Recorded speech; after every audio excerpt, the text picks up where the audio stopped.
ஹைப்பர்லெக்சியாவின் ஆரம்ப நடத்தை அறிகுறிகள். பொதுவாக எழுத்துக்கள், எண்கள், புத்தகங்கள், லோகோக்கள் அல்லது எழுத்துரு அடையாளங்களின் மீது மிகுந்த ஆர்வமாக தொடங்கும்.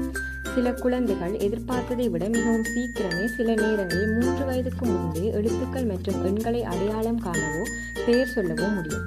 அச்சிடப்பட்ட பொருட்களிடம் அதிகமாகவும் மீண்டும் மீண்டும் ஈர்க்கப்படுவதும் காணப்படும்.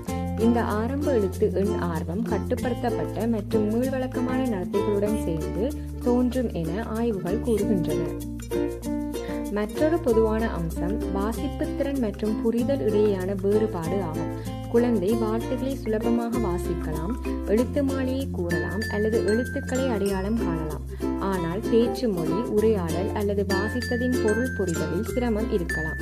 ஓட்டிசம் உள்ள குழந்தைகளில் வாசிப்புத்திறன் மொழி புரிதலை விட அதிகமாக இருக்கும் என ஆய்வுகள் காட்டுகின்றன. கவனிக்க வேண்டிய ஆரம்ப அறிகுறிகள்.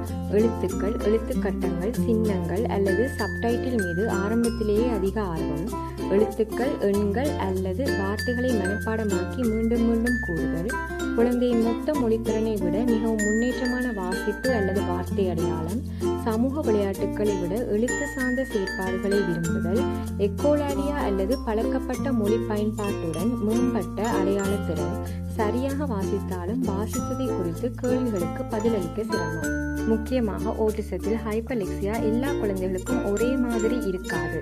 ஒரு ஆய்வில் முன்பள்ளி வயது ASD குழந்தைகளில் சுமார் 9% பேருக்கு இந்த பண்புகள் காணப்பட்டன. இவர்கள் மீள்வழக்கமான நடத்தைகளுடன் மட்டுமல்லாமல் காலப்போக்கில் வெளிப்பாட்டு மற்றும் எழுத்து தொடர்பு திறன்களின் மேம்பாட்டு காணப்பட்டது. இந்த அறிகுறிகளை நீங்கள் கவனித்தால் அடுத்த முக்கியமான படி முழுமையான வளர்ச்சி மதிப்பீடு செய்வதாகும்.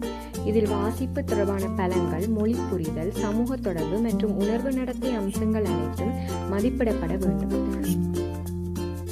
குழந்தையின் எழுத்து மீது உள்ள ஆர்வத்தை தொடர்பு மற்றும் கற்றலுக்கான பாலமாக பயன்படுத்தும் போது ஆரம்ப ஆதரவு மிகவும் பயனுள்ளதாக இருக்கும்.